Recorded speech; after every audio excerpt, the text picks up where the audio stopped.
किसान भाइयों, गंवार के भाव में क्या 2012 वाला घटनाक्रम होगा? क्या गंवार के भाव में जोरदार तेजी बनेगी? इस पर करेंगे विस्तार से चर्चा। किसान भाइयों, आपको बता दें कि 2012 मार्च में गंवार के भाव 32,500 रुपये प्रति क्विंटल के आसपास पहुंच गए थे।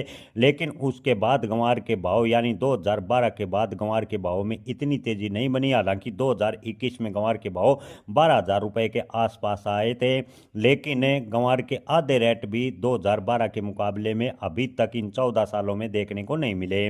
किसान भाइयों, आपको बता दें कि जो भी फसल अंतर्राष्ट्रीय घटनाक्रम पर टिकी होती है उसकी कोई भी भविष्यवाणी नहीं की जा सकती। उस समय अमेरिका सहित कई देशों में शैल गैस और ऑयल ड्रिलिंग तेजी से बढ़ा था। इस प्रक्रिया में हाइड्रोलिक फ्रैक्चरिंग के लिए गंवार गम की भारी मांग हुई थी और गंवार के भाव में अप्रत्याशित तेजी देखने को मिली थी।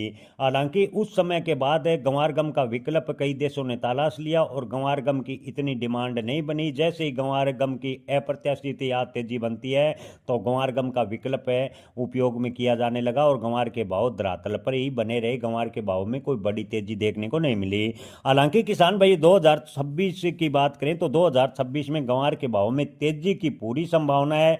लेकिन आपको बता दें कि 2012 वाला घटनाक्रम इस साल देखने को मिलेगा, इसकी संभावनाएं काफ़ी कम है। लेकिन जो फसल, आपको एक बार फिर बता दें कि अंतर्राष्ट्रीय मांग पर भाव तय होते हैं, उस फसल की भविष्यवाणी नहीं की जा सकती। अगर अंतर्राष्ट्रीय मार्केट में कोई अप्रत्याशित घटना घटती है तो गंवार के भाव को लेकर कुछ भी भविष्यवाणी नहीं की जा सकती। लेकिन वर्तमान की स्थिति को देखते हुए व्यापारियों का मानना है कि 2026 में गंवार के भाव अधिकतम 10,000 रुपये प्रति क्विंटल के आसपास जाने की उम्मीद बता रहे हैं। ज़्यादातर व्यापारियों का कहना है कि 10,000 से ज़्यादा गंवार के भाव इस बार होंगे, इसकी उम्मीद कम नज़र आ रही है। लेकिन किसान भाइयों, आपको एक बार फिर बता दें कि किसी भी फसल की भविष्यवाणी नहीं की जा सकती। अंतर्राष्ट्रीय घटनाक्रम के चक्कर को देखते हुए संभावनाएं व्यक्त की जाती है। व्यापारियों को संभावनाएं लग रही है कि गंवार के भाव 10,000 के आसपास ही 2026 में होंगे।